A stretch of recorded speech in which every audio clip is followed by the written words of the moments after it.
Hi, everyone. Welcome to our Gather to Grow webinar series. Our topic today is squash diversity, understanding the different races, and briefly mentioning their food uses. This is presented by Luke Moreno. The purpose of the Gather to Grow series, can you go back, Trina? Um, is the goal of this webinar series is to share knowledge and training to workshops, create opportunities for others to learn, uplift each other's work, and support Indigenous farmers by engaging in the full process of seed and food sovereignty. These gatherings are meant to connect with other local BIPOC communities, highlight best practices, and create spaces of healing by healed people for community growth and resilience. And I forgot to introduce myself. My name is Mireya Blanco, and I'm here with NAFSA. And without further ado, I'm going to pass it on to Luke. Thank you. Can everyone see me and hear me? Yep, awesome. Hello, everyone. Lokon Chim Chanyabu, Kashamalia, Anapotek Luke Moreno, Napo Yoeme Hayaki. My name is Luke Moreno. I'm a Sonoran Yaqui Indigenous traditional farmer and seed keeper. So I'm very thankful here to present this presentation on squash. Squash is one of my very passionate subjects for sure. And for me, like since I was young, I think things like gourds and like pumpkins and things just really always enamored me ever since, and I love Halloween. I love harvest time. And I think when like pumpkins and squashes are a big part of that, big part of harvest, are a big part of, the fall, big part of Halloween. And I mean, I just remember I've been in love with them for so long. And I remember being a little kid and seeing squash plants grow and, going to festivals and you have carved gourds and just these beautiful, all kinds of just the different colors. I really liked white pumpkins. I thought they were just so cool. You have this big white pumpkin, and same with like bell shaped ones, just all the different shapes. I've always been enamored. And I really credit squash to actually helping me on my journey become a seed keeper and a farmer more predominantly, just because they're some of my just ultimate favorite things to grow, and they're some of the first things I've really grown. And um they've helped me along this journey, like in relationship with a lot of the other plants.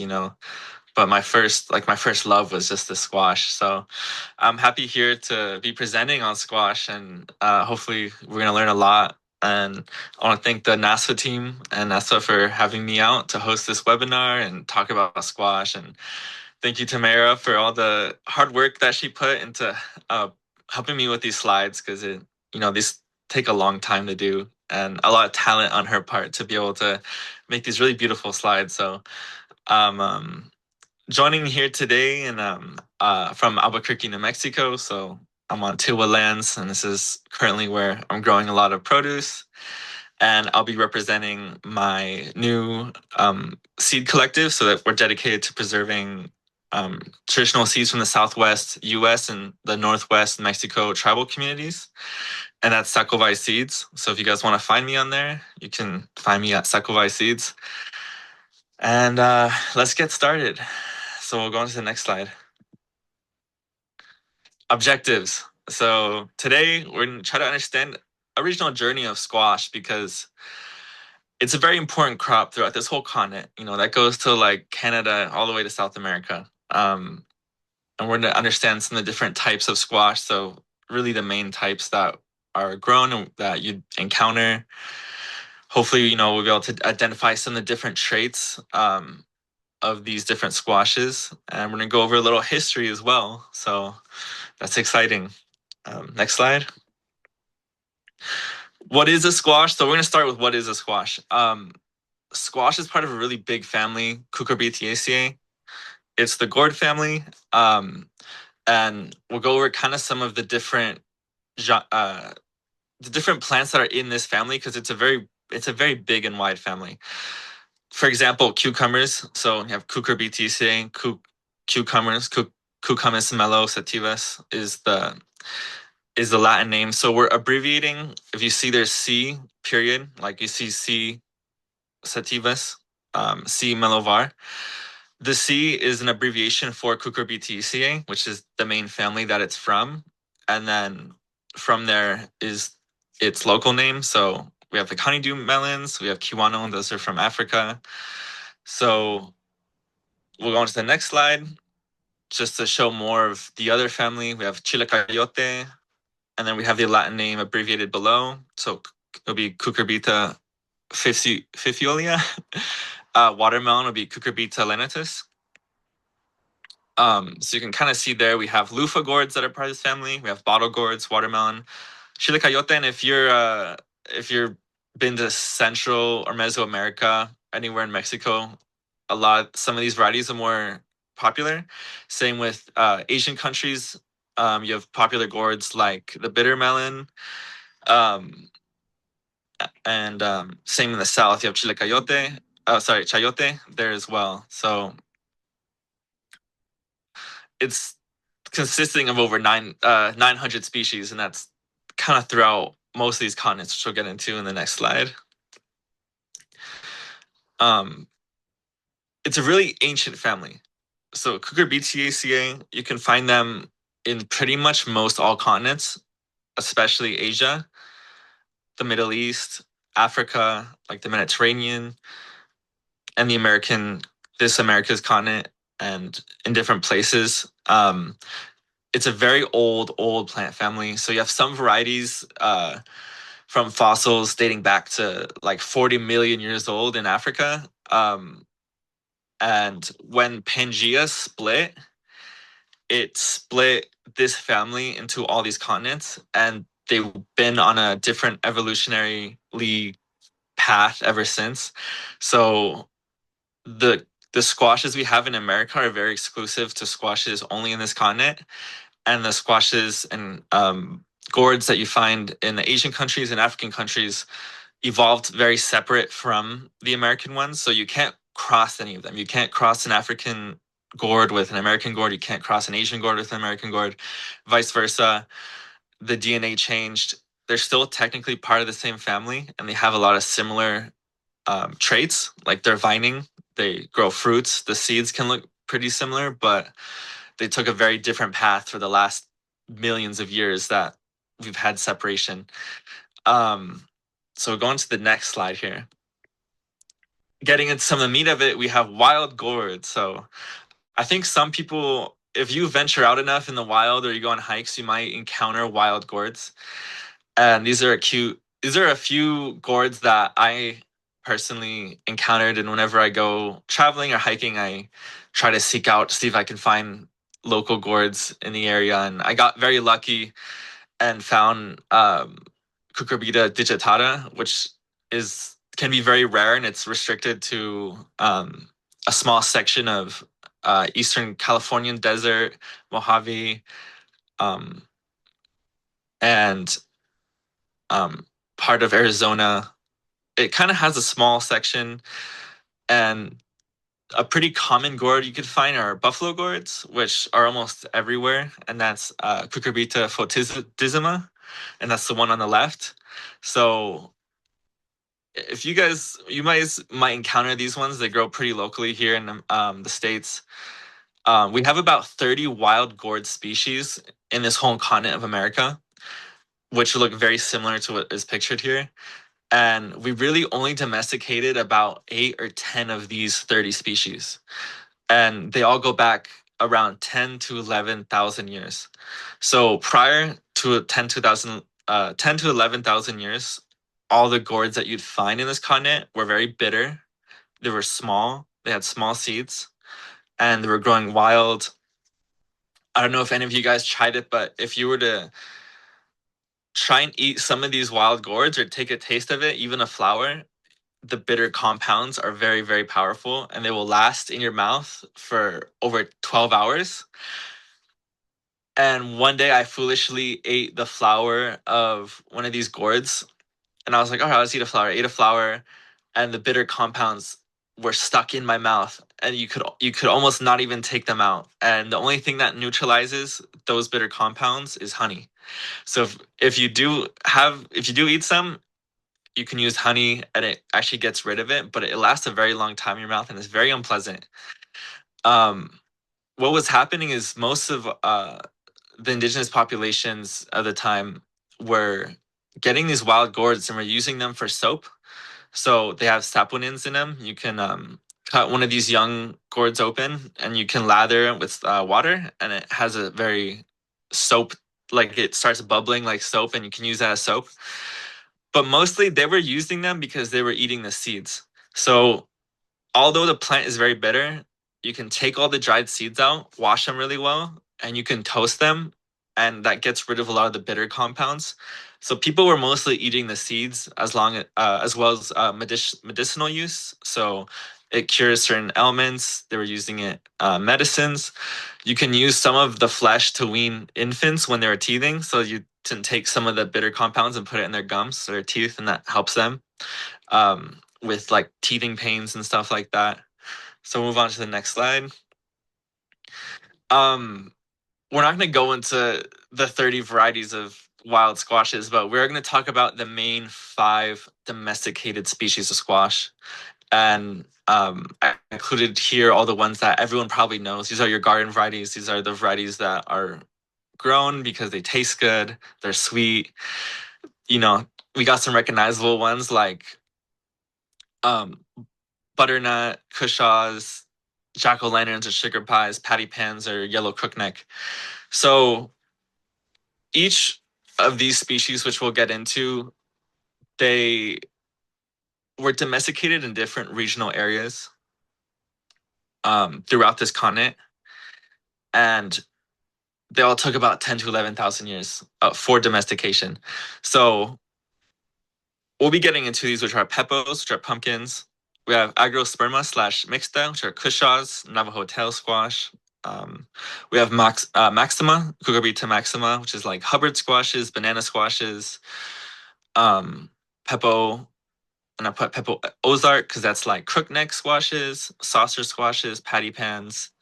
And then we have moscata, which is tropical squash, which is Seminole pumpkins, and which is includes butternut squash, which is the most popular squash. Same with honey nut squash. So all these species are from different regions that got domesticated, and eventually everyone started growing all of them together. So we move on to the next slide. An honorable mention I wanted to mention because we don't have enough time to go into it, but it's bottle gourds. They're very, very, very important to many cultures due to the fact that they carry water as the original water bottle. They're used for bowls, cups, rattles, musical instruments ceremonially. They're very heavy ceremonially used. These are very ancient variety of squash, and they go back.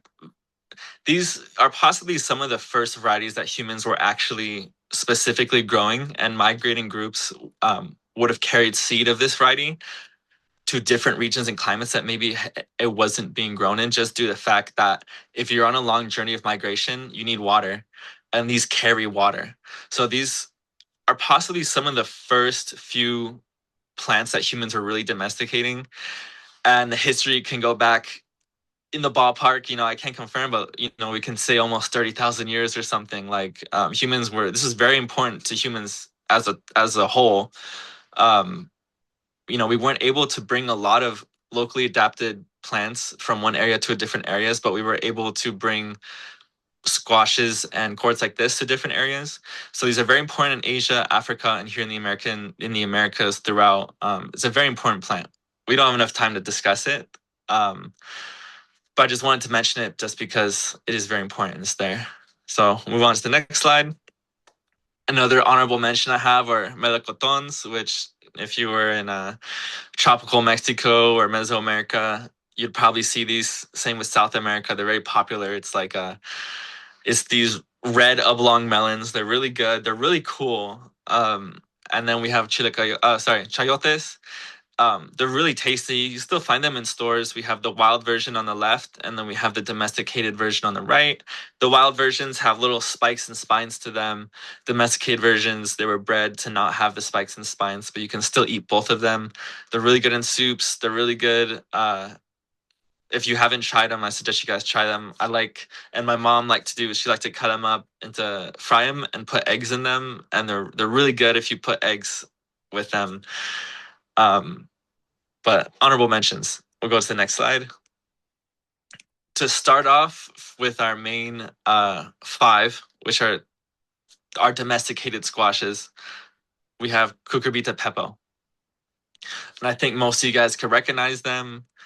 They include varieties like zucchini, sugar pie, Hopi pumpkins, Pima vavuvi, Mayan gokoi, Radomari pumpkins, Akama pumpkin, jack-o'-lantern.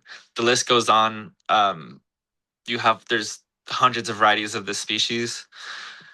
These are some of the first and popular varieties that were domesticated out of central to southern Mexico. The oldest archaeological evidence that they found of domesticated version of sea pepo was in Oaxaca. So what's now the modern state of Oaxaca.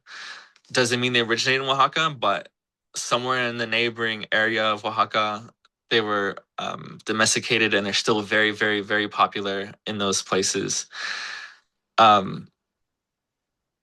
And hold on, give me 1 second. And we'll move on to the next slide. So before you got jack-o'-lanterns, before you got sugar pie pumpkins, just like every other species in the squash family, they were little gourds. So this specific variety came from a variety Cucurbita fraterna, which came from central Mexico. And unfortunately, some of these older gourd varieties are going extinct. So varieties like this are very hard to track down. A large part of that was gourd as a family, since they're very bitter, they relied on mastodons to actually carry and travel their seed. So back when we had mastodons here in the Americas, they would eat these gourds off of wherever they're growing in fields or grasslands, and they didn't taste the bitter compounds like most animals now do. So they were eating them, and they'd travel 20 miles, they'd shit it out, and that's how there was a lot of spread of these gourds, and they actually adapted to be spread by mastodons. And when mastodons went extinct here, a lot of the gourd family and a lot of wild gourds here actually started going extinct, and they started dwindling. So they used to be more popular, and they used to grow in larger ranges, but they mostly only grow due to seed dispersal. They grow to they have big root systems that are kind of like a tuber that can produce every year. They go dormant, and they can send new shoots out in the spring. And uh, vining as well, they can set up new plants through their vines, where they establish new populations that way. But with climate change, with development, especially development like housing development and city development, it really restricted and cut down their range heavily. And a lot of these species are actually starting to disappear a little bit. So something like this is actually going kind of rare. But scientists can conduct that this is the original gourd that would have made up the sea pepo gourd, which is like jack-o'-lanterns. And we'll go to the next slide here. And just for some history, we're going to go on to some of the pottery, just because this is a very old race and it's very predominant. We have some old potteries like from the Mexica. So what's Aztecs, they had a lot of pottery. This is just one example, but there's many examples of them doing little effigy pumpkin pots and things like that. You have ones at Pakime that are squash pots. So this is a squash pot from Pakime that's an homage to those pepo gourds. You have Mayan ones. They were found in Mesa Verde, and most all archaeological sites you actually find seeds of sea pepo, especially in the Southwest. There were some of the first squash seeds to be found and the oldest that are dated. And there's the Edge of the Cedars Museum, so we put Anasazi, but it's also ancestral Puebloan. There's a squash pot right in the middle there that's a sea pepo that they would turn them into gourds and they'd use them to store seeds or store different things. And they were doing that with most of the species of squashes. They were using them for food as well as storage vessels. And we'll move on to the next slide. A really cool one here is we have Cucurbita agrosperma or mixta. These are very common. It's cushaw squash. So some people from the Southwest kind of know as Navajo tail squash. We have Santo Domingo or San Juan Pueblo, Okewinge, cushaw. You have Apache giant. We have Yoeme, Hopi green, Pakna, I think, um, Autumn Had squash. You find them in these colors of yellow, orange, white, dark green, light green, green striped, white, and gray. And also just to remember that each of these squashes have different seed shapes. So each seed has a certain unique structure that is unique to each species from each region. They have different stem shapes. So you see these ones have very thick stems on the top, and they have some of these warty kind of outgrowths on the side generally. Um, they're very drought resistant and they're very popular here in the Southwest. And there's a reason for that because this one predominantly was grown from desert squashes, which we'll get into. But we'll go on to the next slide just to show some of the history of them. Um, there's a lot of artifacts of these guys everywhere, and these are just a few that we put together. So you can see on the left we have squash that was harded. They turned into a gourd, so they made the shell all hard, so they can use it for seed storage.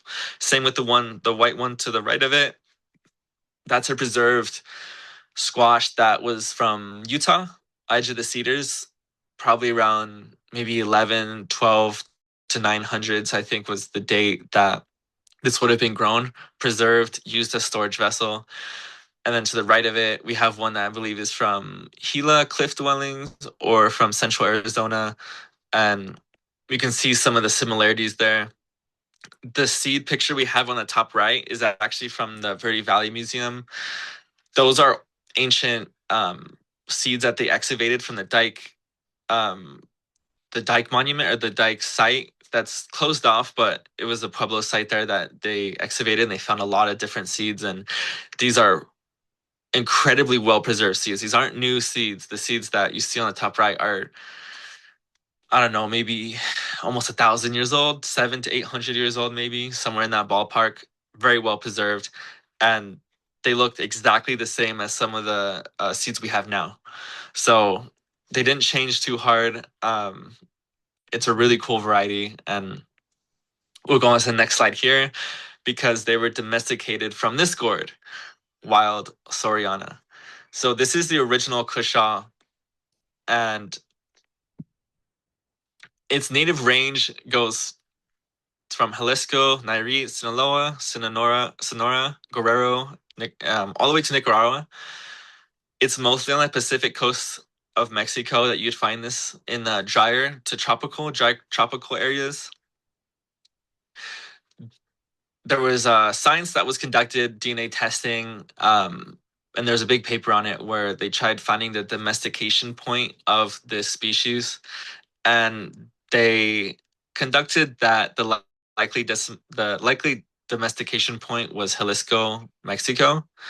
So these were bred from mostly desert gourds, domesticated in a desert area, which in turn kind of shows just due to how drought tolerant, how strong they are to heat, how strong they are to drought. And I've grown these guys, and they're very very strong. They can withstand a lot. They're very tough. They're very tough for sure, and they're very desert adapted. I think that's a good reason why they do really well here in the desert.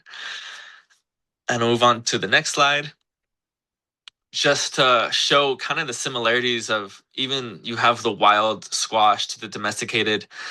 Um, Here on the right, I have Tohono O'odham had squash, which is from southern Arizona. So this is popular with the Pima, the Tohono O'odham. And then on the left, we have wild Soriana that was either collected from southern Sonora or Nayarit. Um, and I want to highlight that you can see, even despite like 10,000 years of domestication, they still, you can still see the similarities. You still see the same striping, you still see the same patterning, and even the same color.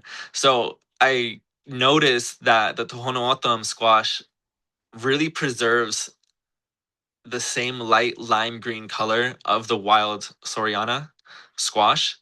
And you see now, like with Navajo tail or other squashes, you can make them white, you can make them pure yellow, you can make them gray, you can make them striped. But I just want to highlight how cool it was that you still have the same color just despite all this time. And I think it makes sense just due to regional distancing that, some of these are really old and they retain some of that really old and original color there. So I was wanting to highlight that, and we'll go on to the next slide. I think this is a lot of people's favorite. This is my favorite squash for sure. And it's some of the sweetest ones. So on a sugar content scale, this are the cucurbita maximas are the second sweetest squashes with sugar content. The first one being tropical moscata, which we'll get into later. But what a beautiful variety. I love this variety. They have so many colors, they have so many shapes, um, and they're just wonderful. They have very thick, meaty seeds. So the seeds are probably the thickest and meatiest of all the squash varieties. And probably I think maybe some of the better tasting ones, to be honest. They have really good seed content. And we have a lot of varieties which some people might recognize being like Hopi Pale Gray, Candy Rooster, Hirasta Squash, Sweet Meat, Hopi Orange, Winnebago, Banana, Big Macs. So these are also the species that have the biggest pumpkins. So when you see pumpkin competitions, oftentimes it'd be things like Big Macs, I think. If I'm not wrong, um, these are these are some of the bigger ones that you can get. Navajo Gray, Taos Pueblo Squash. You have Acoma Highland, Blue Hubbard, Yoreme Baviri, Golden Delicious, Dickinson, and Avicara. Dickinson being a very commercialized variety now, just due to the fact that it's very big and meaty. This species also tends to have the most meat out of all the species, so they have very thick walls. They have very fine flesh. So like a spaghetti squash is very stringy. Same with certain peppo squashes, like sugar pie pumpkins are very stringy.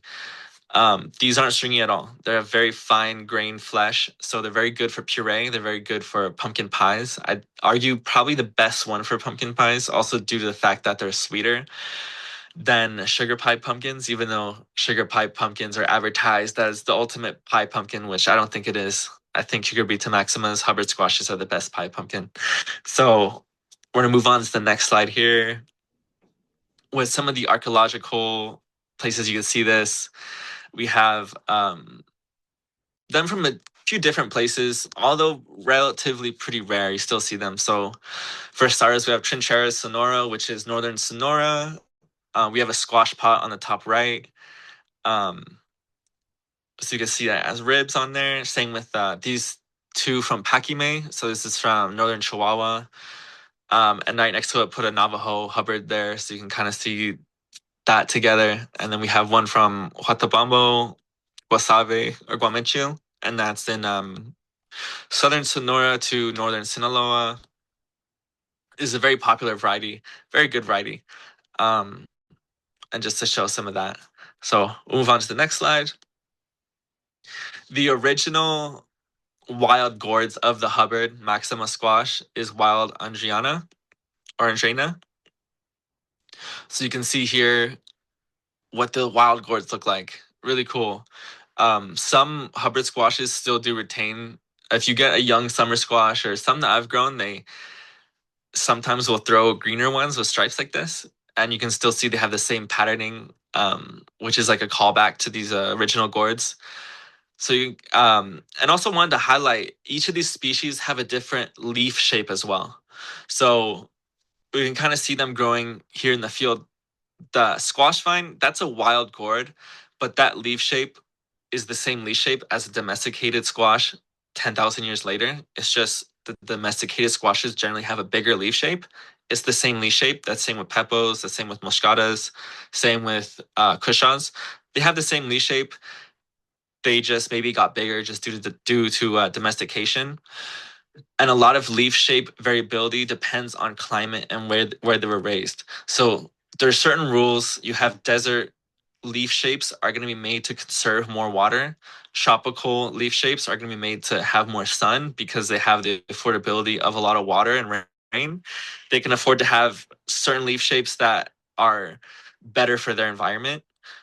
So depending on which region each squash is from, their leaf shape also contributes to how well they have drought tolerant genetics. Or, if you guys grow pumpkins, a lot of times if it's really hot in the summer, pumpkin leaves start to wilt because they have very big leaves. And if the sun is too strong, they start to wilt because it takes a lot of water for leaves to stand upright, right? Because you have to fill up all of those, it gets complicated, but um, it's really cool. You can see that they actually still preserve the same seed shape. Generally, they preserve the same leaf shape as well, and the same striping, the same colorations, which is kind of cool. So move on to the next slide.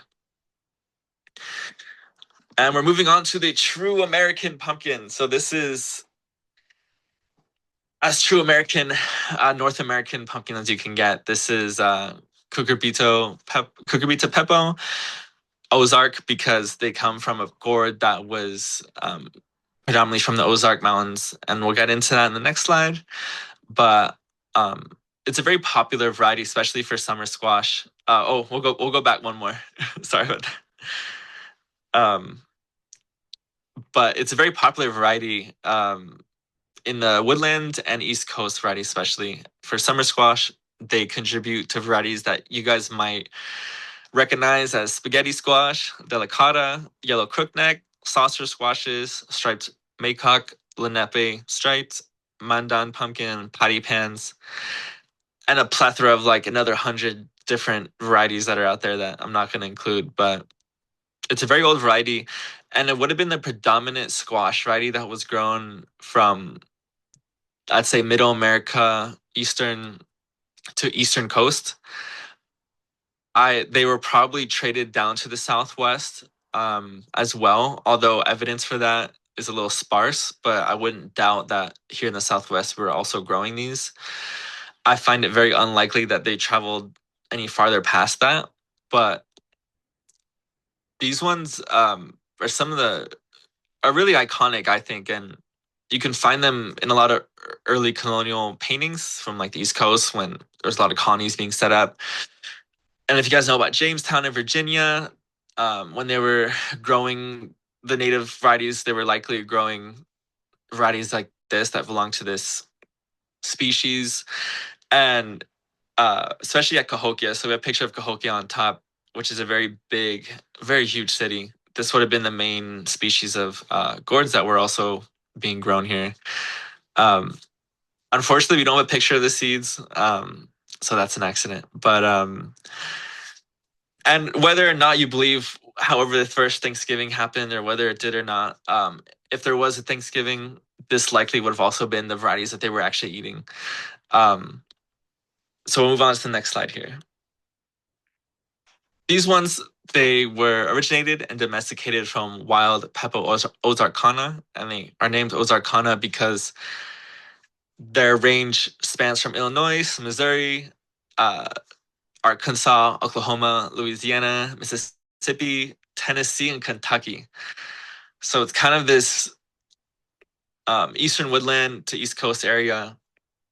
There's a lot of these wild gourds, and they were also eating them for seeds. So they have really good seeds. They were using them for bowls.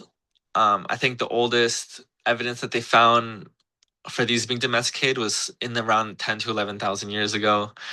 They're very treasured to the tribes over there. They're very beautiful too. There's a wide variety of different patterns and things that I haven't even shown.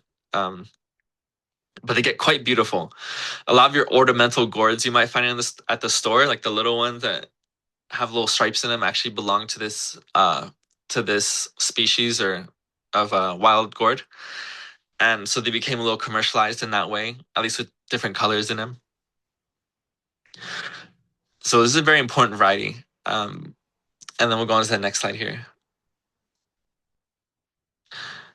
And I want to show both of these technically have the name Cucurbita pepo because they are distant cousins.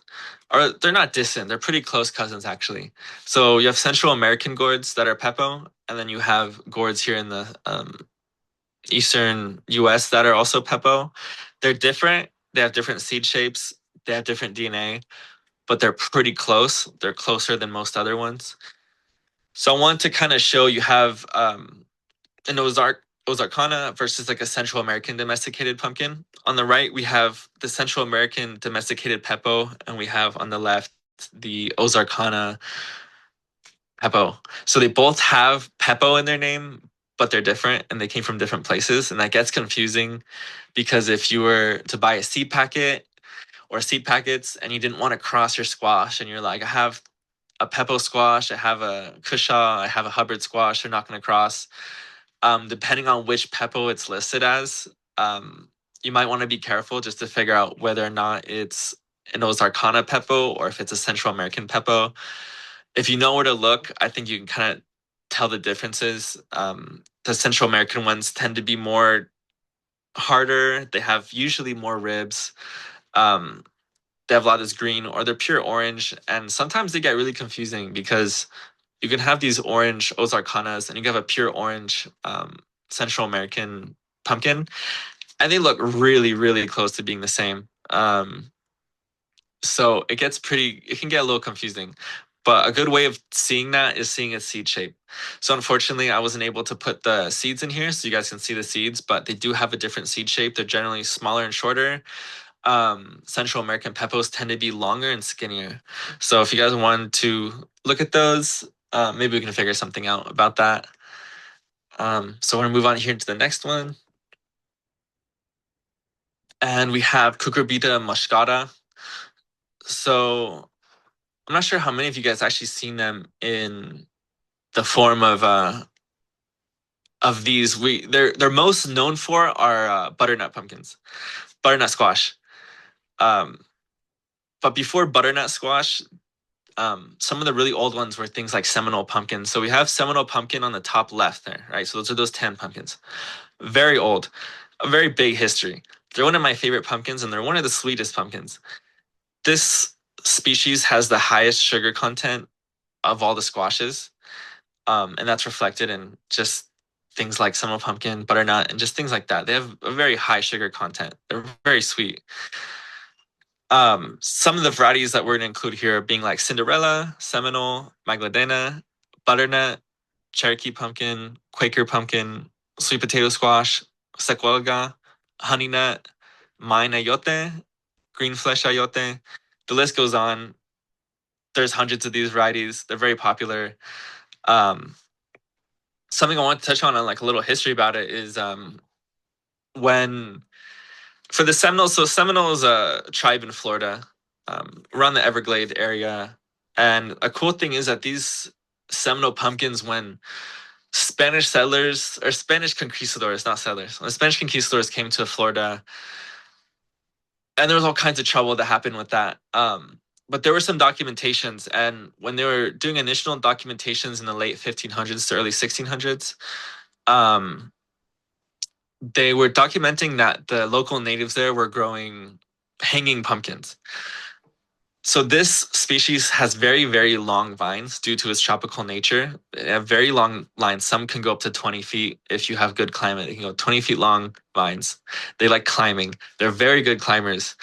What the Seminoles would do is they'll plant the seed at the base of an old tree, like an old oak tree or whatever tree that's kind of been gone, and they trained the pumpkins up these trees to grow in the branches. So you had these forests or these lands with a lot of trees, and you had these pumpkins just growing all over the tops, and they're hanging from these trees and these hanging from these branches. These Seminole pumpkins only get about 3 pounds, 4 pounds, maybe 5 pounds. So the vine's actually able to hold that weight and hold those pumpkins on the vine. They let the all the pumpkins mature while hanging on the vine, and they just collect them off of the trees. And it was a very good way of keeping space and mitigating ways that they were growing them. And I think it's cool that they were doing that, and you had even Spanish records of them showing up being like, all the Indians here were growing these pumpkins that were hanging off of these trees, you know what I mean? And it's kind of a testament, like it's a very old variety. And a cool thing about them too is they actually also still grow wild.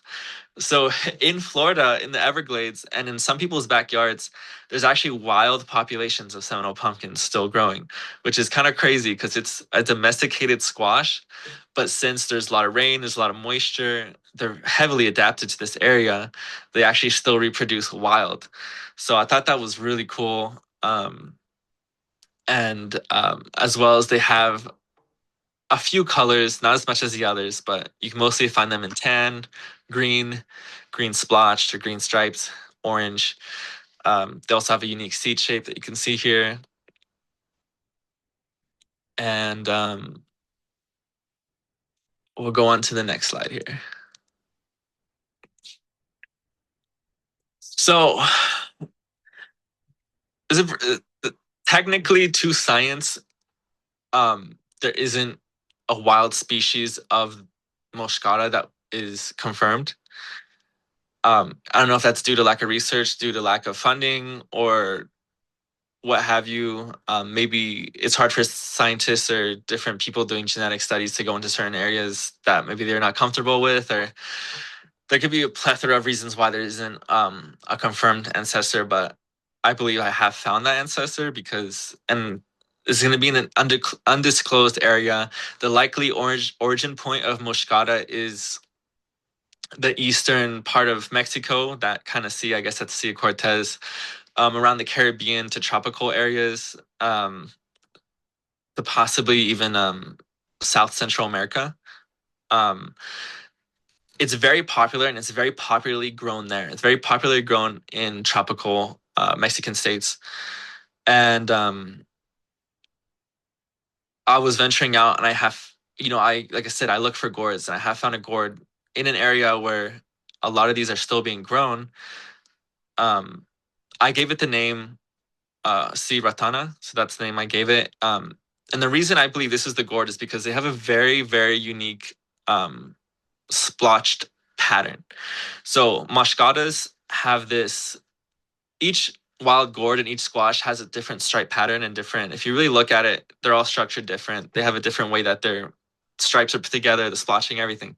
Moscatas have a certain splotch pattern here. So if you look on the top right, you can see there's these little, if you got like a paintbrush and you were to like make these little splotch patterns, this is a very unique feature to only Moscata gourds.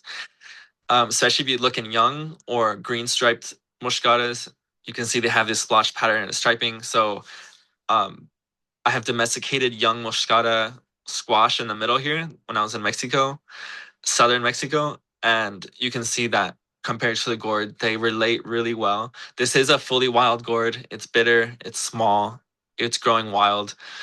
Um, until we get DNA testing done and we can make crosses where we can confirm that they are in fact closely related, then we can confirm this variety. Um, and the reason it's ratana is because after I found some, I brought some to a local Tejuino vendor, and I was like, "Hey, like, do you guys recognize this gourd? What do the locals call it?" And he just said that the locals call it melon de rata, which means it's like a rat melon. Like, I guess it's like something that rats eat or rats take or something. It just got that name because it's kind of a weed, and so I thought that was really interesting. So I was like, all right, well, it's ratana then. um, and we'll go on to the next slide here. So I wanted to highlight some of the cool food uses here.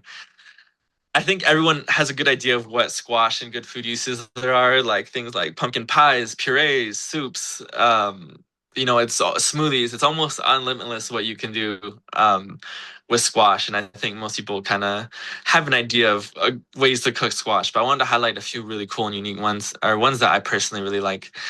Um, a really old and ancient way of preserving squash was slicing them, their flesh, and drying them out. So this is done extensively here in the Southwest. It's done extensively in the eastern United States. Things like Dakota. It was popular by a book, Buffalo Bird Woman, about I believe it was a Hittite woman who was growing a lot of different ancient and original varieties to her area. And we had an ethnobotanist, Gilbert Wilson, come. He was interviewing, documenting. There's actually a book you can read about it. And this old woman, she would slice young and mature winter and summer squash of different kinds. She put them on a stick, on a big stick about 4 or 5 feet high. Um, and she let it dry out. And this is a way of preserving it. People still do it in the Southwest, like the Tohono the Pueblo tribes here. You still see people do that. And it's a really good way of preserving squash because it will last like 3 years. I think I have squash meat. I guess you say squash leather from like 3 4 years ago. I'm not sure if it's still good. I have to go check on it. But if you keep it dry and you can keep it on the corner of your room on the ceiling, which was what they traditionally did, you can use that for soups. You can use that you can rehydrate it and you can cook it. And it was a good way of just preserving squash that way without having to eat them at the moment or without it going bad. So I really like that technique. And also want to highlight I did some stuffed young pumpkins. So it's an in between. It's in between really young and starting to mature, where it's in the stage where it's developing a little bit of a mature, sweeter flesh, but it's still softer and the skin is still softer. I took some of those, I cut them up, I stuffed them with meat, bell peppers, onion, garlic, things like that. And I actually used buffalo meat on these ones. And oh my God, it was so good. I put cranberries in it too. And I put some, I think, pinon nuts. And it was, oh my God, it was so good. It was so good. And I stuffed it and I baked it in these pumpkins. And like the pumpkin was like this really nice, sweet, but really soft. Like it was, oh my God, it was just so good. Um, And then another one I want to highlight is a lot of soups that were made. So we have like on the top, we have corn dumplings that were made in like a tomato broth, chili peppers, and you have squash, young squash that was put in there. So there's all kinds of combinations of squash soups you can make. This one was from Veracruz in Mexico. This lady made it for me, and it was so good. It was so good. We have things like succotash, so on the top right, where you can get there's winter and summer succotash, where it's young corn, young squash, green beans, um, and you can fry that up. However, you can add whatever you want to it, sauces, spices, whatever you want. Um, and then you have winter succotash, which are like winter squash, maybe hominy and dry beans that are cooked. On the bottom right, we have some of the young summer squash varieties. We have Peppo, Maxima, and we have Navajo tail squash, Kusha on the bottom. So just to show that most of the indigenous varieties that are grown of squash tend to be used both ways as young early summer squash and winter squash. I think a thing that commercialization has done has made people think there's a difference between summer squash and winter squash. So there's a lot of commercial varieties now that are only good when you eat them young. So zucchinis are only good when you eat them young. Yellow crookneck are only good when you eat them young. Uh, Saucer patty pan squashes are only good when you eat them young. And part of it was that there was breeding for tastier, younger squashes that were done in the eastern states. But most tribes, when you had a squash, they would have tasted good young and they would have tasted good when they were fully mature. So, same with Seminole pumpkins. If you eat a young Seminole pumpkin, it's incredibly delicious. When you let it mature, it's really sweet. Same with Navajo tail squash. I think it's a really incredibly delicious squash when you eat it young. If you let it mature, it's incredibly sweet. So, I like to appreciate that they do actually have multi uses for these squashes, and the flavor goes well while young and old. Anyway, so that's going to conclude this presentation, and thank you guys. We're going to move on to the questions now. Oh, I closed my camera. Hi. Okay. So we have a few questions. So starting off with, so watermelon is a squash.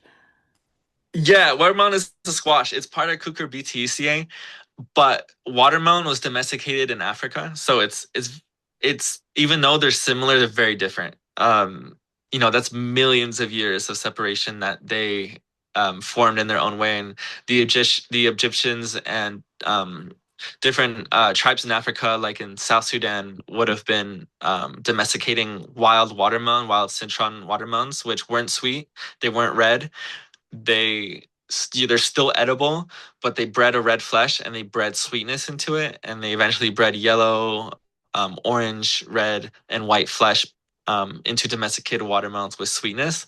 But they are part of the Cucurbitaceae family. Awesome. Okay. Do you have any recommendations for squash vine borer? Am I saying that right? Or squash bugs? Oh my God. I know. All of us are like, sigh. There's like I think there's like 10 different things that people try to use, and they're either gonna work or they're gonna fail incredibly. And it's a thing I think people popularly ask, like, what's the best way to get rid of squash bugs? They have really tenacious squash bugs. And we've tried so much. So you can do diatomaceous earth, neem oil, and that might help with the eggs. That might help slow them down, but it won't kill them all.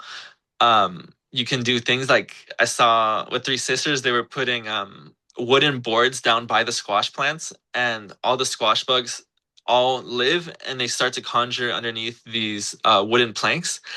And basically, you take the wooden planks out and then you just kill them all by hand. And it's kind of a way of moving them from one spot to another. So there's still going to be squash bugs on your plant, but you can kind of get a majority of them that way.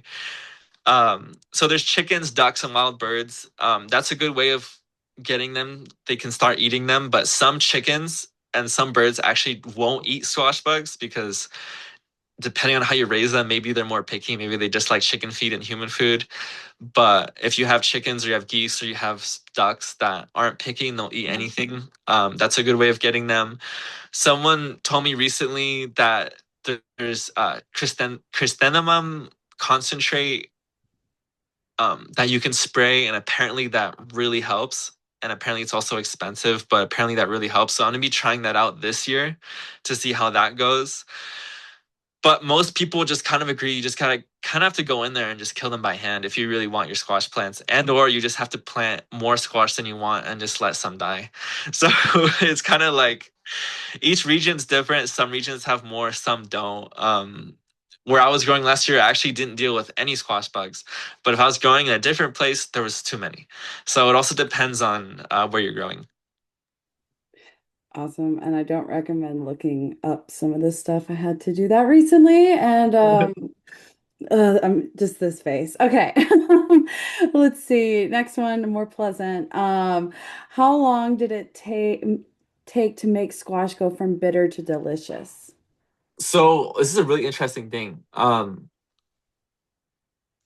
be honest, delicious is only kind of a recent thing. So, and look, I've traveled a lot. I've tasted and I've grown a lot of different squashes from like the Dakotas, all the way from South America, like Central America especially. Like, and I've eaten a lot, and I've usually when I go travel, I explicitly go look for squash. So I've tried a lot, and I've grown a lot of varieties. A lot of the older varieties actually aren't that sweet. So there's a few older varieties I've grown, and I'm not gonna get into specifics because it's a really big story I can't get into, but their varieties are very old, at least a few thousand years old. Um, and they're actually not that sweet. They're more used like a vegetable. So they're good for soups and they're good for frying. And look, they've been bred in every continent. I'm sorry, for, a long distance in this continent. So I'm not sure the exact time when they went sweeter. They might have been sweeter in like South America first before they got sweeter here. Pepo gourds tend to not actually be that sweet, and they're still not that sweet. Sugar pie pumpkins aren't really even that sweet. Um, I'd say within the last 7, 8 to 1,000 years, have a lot of our like squash actually gotten sweeter, but they actually weren't that sweet. They were bitter, and I'd say it probably took a while for them to not be bitter, and it kind of just became a vegetable flavor. So they were still good to eat. They weren't bitter, but they didn't necessarily have the high sugar content as you'd expect squash to have now. So hopefully that answers that. Yeah. Let's see. Wait, did I understand that right? That there are gourds that are perennial. Yeah, so there are gourds that are perennial. There's certain gourds with tubers. They have like 6 foot, 3 foot tubers underground.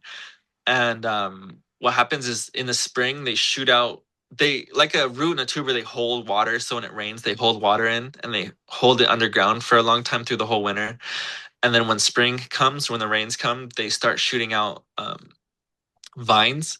So that's like a really good way that they reproduce and they're able to stay because a lot of these gourds in the desert, it's really hard to reproduce via seeds. Like it's very hard for gourds to reproduce from actual fruit sometimes. And I've seen a lot of new gourd shoots grow and then die a month later. So like the chances that its fruit is actually gonna make anything the year after is like maybe 20% in some cases or lower than that. Um, but if there's a tuber that like that has a lifespan of like 5 to 6 years, and it shoots fruit out for 5, 6 years, there's a likelihood within that 5 and 6 years that maybe 20 or 30 gourd plants might survive that. But with a lot of development, climate change, drought, it's getting very less likely, and there's a lot of gourd range that's actually shrinking, and the gourd population is also shrinking. Awesome. Okay, is there a visual resource you can direct us that shows the difference in squash seeds to identify their seeds? Yeah, I wish I had time to include that in here, I but mean, you can send it to me and we'll send it up yeah, in a we can follow-up put that together. email. Yeah. Yeah, we'll be sending the recording to people, and so I will also include that if you could. Next question. How to protect from cross-pollination? I have pumpkin blue hubarb, wild loofah, gourd Santo Domingo dippers, squash mayo comma. Any recommendations? Okay, so I have to hear that list one more time. So basically, I know. yeah, loofah gourds and Santo Domingo dipper gourds will not grow. They have completely different seed shapes, and they will not cross. So like bottle gourds will never cross with domesticated squash. Um, the only thing that will cross would be these domesticated species, but actually the likelihood of them crossing is actually very slim. So because they came from different regional areas, and they descended from different regional gourds, they actually don't cross that much. So you can grow a Cushaw, you can grow a Maxima and a Peppo together. Technically, you can still cross them if you really tried. You can put the pollen into another, and you might get a somewhat of a weird genetic hybrid that won't reproduce, or like maybe you made something really weird, but you can't stabilize that, and there is no stabilized hybrid of a Peppo and a Cushaw. Like you just like maybe some Cushaw DNA managed to transfer genetics into a Peppo, but it's rare, and it's not something that happens like as much. I still recommend spacing squash. So if you're growing 3 squash varieties, still space them. You don't have to space them really long. You can just do 15 feet, or you can do 20 feet. Um, Spacing them will help out, and they probably won't cross. If you had 3 varieties spaced 15 feet, they likely won't cross. If there is some crossing, then like maybe a bee went from a Cushaw flower to a Peppo flower, there's a chance your fruit might have some weird variation, but there's also a chance it might be completely fine and there's no crossing at all. So they generally won't cross. I still recommend some spacing. But things like bottle gourds, loofah gourds, won't cross with domesticated squashes. Same with Oh, watermelon and honeydews and cucumbers. They won't cross with domesticated squash. awesome. And Trina's going to stop sharing her screen, but we'll still answer questions. Which family is the delicata squash in? It has a really creamy texture. Do you know if there are bigger versions? Yeah, so delicatas were developed, I think, mostly in like the 1950s or 60s. There technically are bigger versions because they're original versions. Delicata was produced by white people. I guess it's a colonized variety, so I'm not the biggest fan of it. It's part of the Ozarkana species, so Cucurbita pepo, Ozarkana. So that's a eastern woodland to east coast type squash. They have the genetics of probably five or six different squashes that some university or some white breeder put together to make some sweet, commercialized, profitable, storageable squash. They're good. They taste good, actually. There technically would be bigger versions. They won't look like delicata. They look pretty similar to delicata because delicata has a lot of genetics that look similar to the original native genetics, but um, they'd be pure versions. Delicata is a mix of like maybe five different squashes that some guy produced in the 1960s. Some guy.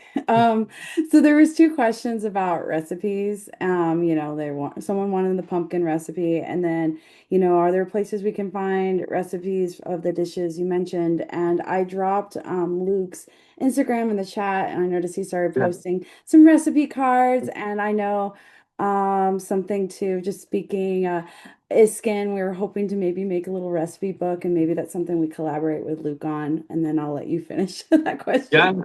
I mean, no, that sounds good to me. Yeah, I'll probably make some recipes with the stuffed pumpkin probably soon after I grow some pumpkins this year. So I have another round that I can like maybe have a better um, make a better post about. But yeah, like if we can do collaborations or maybe we'll figure something out about posting recipes later. But I don't have the recipes written out online just yet.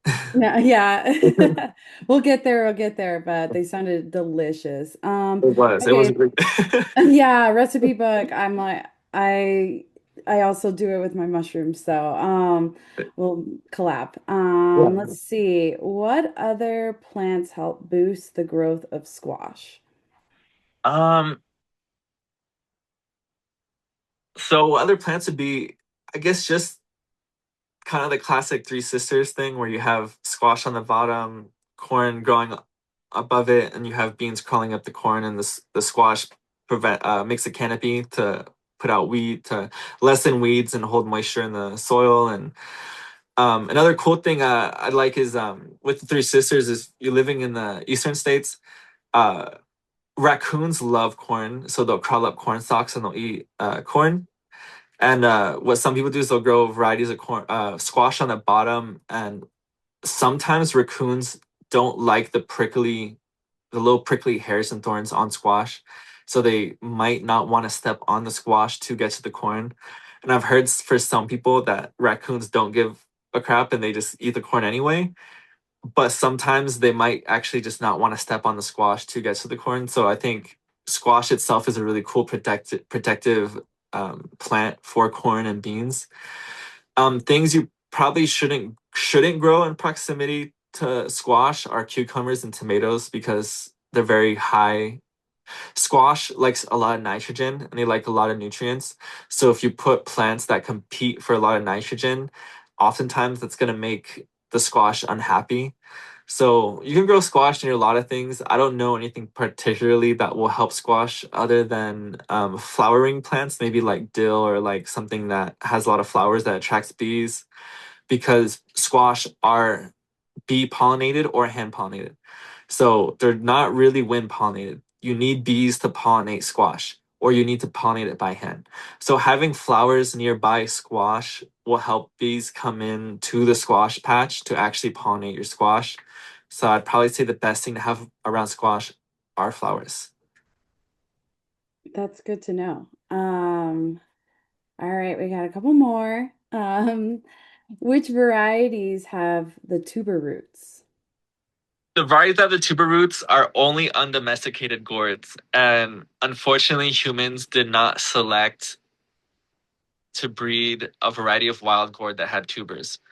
So things like buffalo gourds, Cucurbita foetissima, has a tuber, and a few other desert wild gourds have tubers, but none of them were domesticated for food use. So all of the original gourds that were domesticated for squash now didn't use the tuber system.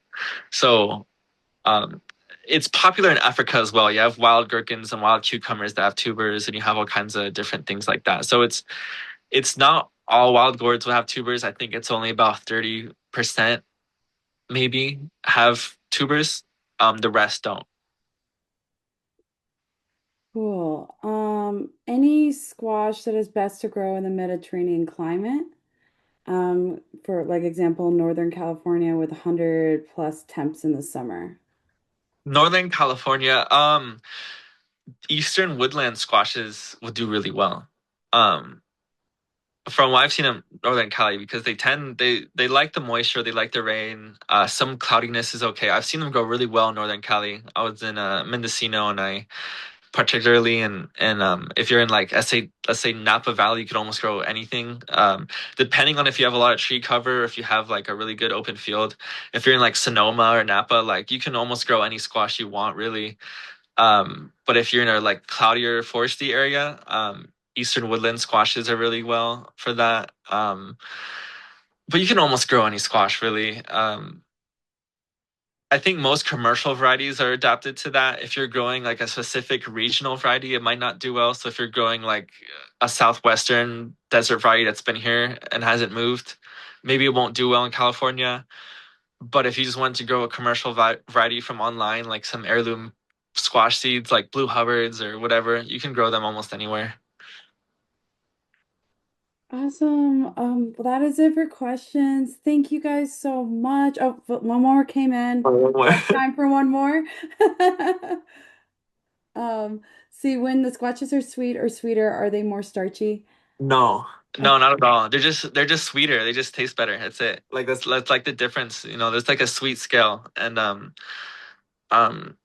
I've had I've had a really old Kusha squash where you eat it and it didn't have much sweetness in it. It was just like, it still tasted like squash and it was still really good. It wasn't bitter. It still tasted good. You can use it for puree or however you can make a pie with it if you wanted to. But then, you try something like a Navajo tail squash and it's extremely sweet. The only difference is that the sugar content got raised, and that's just due to breeding. And I think there was more of a trend of breeding for sweetness a little more recently, and I mean that maybe within like 600 years or something, or at least here in the Southwest, maybe in South America, they've been breeding for sweetness longer. Who knows, But I, certain and like I said, certain varieties are sweeter than others. Muscata and Maximas have the most sugar content out of the squashes. So I don't know. Hopefully that answers that question. Yeah, and then I forgot there is one more, and then we're not taking any more questions. I recently obtained seeds, which are Navajo varieties from cantaloupe, melon, and squash. Admittedly, they're old. What are some methods of germination testing? Germination testing. Do they mean like getting them to grow? I guess. Don't know, probably. If you got some really old heirloom Navajo varieties, I suggest you try to make sure you don't lose any of them to death. So if you are gonna grow them, make sure your soil's nice. Maybe there's compost in the soil. Maybe there's a good amount of water, not too much water. I'd say soak the seeds for um 2 days before planting. Put them about 3 inches deep, 4 inches deep. Um, there's certain teas that are made for seed starting. If the seeds are really old, if you're like I have 30-year-old seeds or something, there are certain teas you can make that can add nutrients back into those seeds. I don't have those recipes yet. I'm still working with people to try and get like a solid recipe for seed starting, but um, just don't put any chemical tap water.